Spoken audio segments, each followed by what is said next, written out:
In this video, I'll be showing you how to delete your Google Gemini chat history quickly and easily.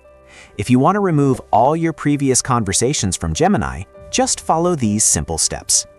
First, open the Gemini app on your phone or go to gemini.google.com in your browser and make sure you're logged into your Google account.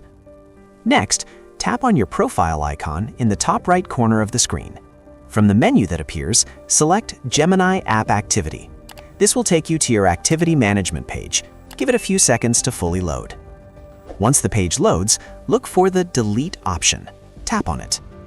You'll now see different time range options like last hour, last day, or all time. If you want to completely delete everything, select Always. After choosing All Time, tap the Delete button at the bottom to confirm. Google may ask you to confirm your choice. Simply tap Delete again if prompted. And that's it. If this helped you out, please subscribe. It really helps me out as well.